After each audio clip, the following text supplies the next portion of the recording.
Hey traders, I just want to bring your attention to silver on the monthly time frame. We do have a potential buy opportunity here with long-term decent profit potential. I just want to give you a bit of context first before we describe the setup. Silver has fallen to roughly a third of its 2011 highs. You can see in 2011 it reached about $49 an ounce, and now we're just shy of, well, about $14.7 an ounce.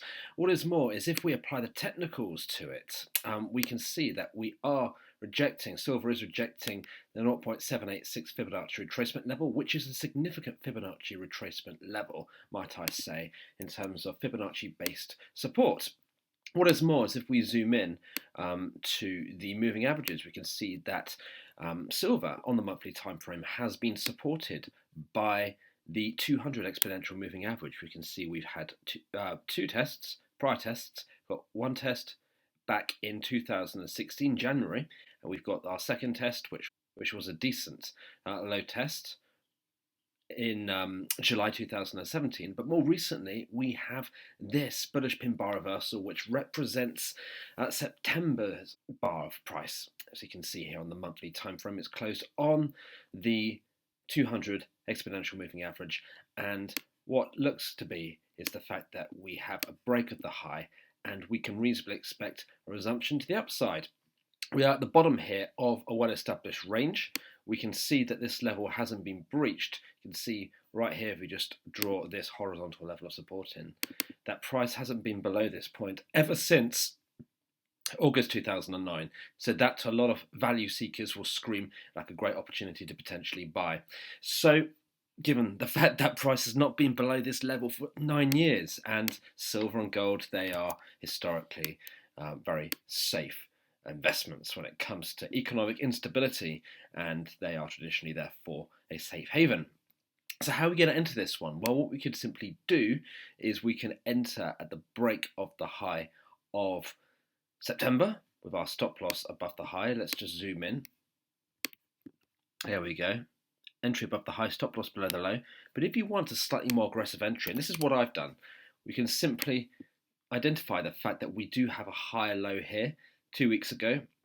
So what we've done is we placed our order just above this bullish pin bar reversal, stop loss below the low, because that gives us essentially more profit potential, because we do have a smaller distance between our entry price and our stop loss. So instead of this much risk of our entry here and our stop loss here, we've actually got a much smaller distance between our entry price and our stop loss. So the bullish pin bar reversal of 2 weeks ago can be represented as the first higher low prior to a continuation to the upside. You can see that price of silver came down, rejected the $14 an ounce, resurged up. Then we made the high low tested, and we can reasonably expect, based on the fact that we've got that bullish pin bar reversal, rejecting a higher low, it didn't take out the previous swing low here conspicuously, we can reasonably expect action to the upside and movement to the upside. So what we've done, like I mentioned, is placed our order just above the high of 2 weeks ago, stop loss below the low. It's certainly not too late to get into that. And what we're going to do is keep our eye on it, because what could happen is, we don't want this to happen obviously, is this could represent an A, B, C, D complex retracement prior to continue movement to the downside. So what we're going to do is we're going to watch this very carefully. We're going to see what happens when silver gets up to the 1.272 or the 1.618. Of course, as soon as we get our 1-to-1, which will roughly be around here, we will look to essentially sell half of the position. So let me just show you exactly what we plan to do so that you have some context.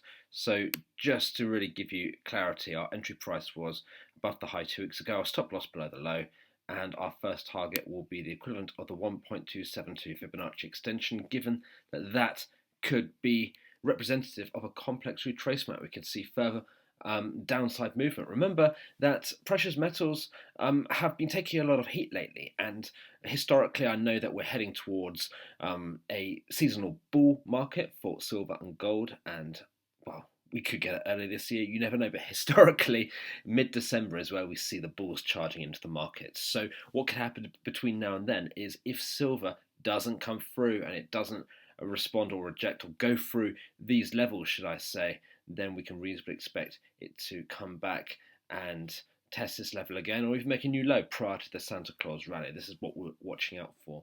So that is our view on silver. Bullish for the medium term.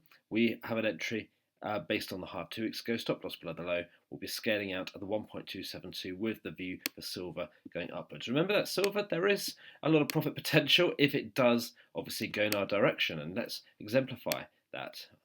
So we've been really in a range here for silver and have been. So even here, looking at this, the reward risk is going up to $17.50 per ounce. The reward risk is 14.6, risking 1%. So that's 30% actually.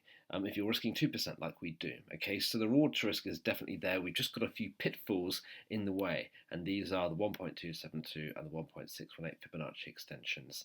Okay.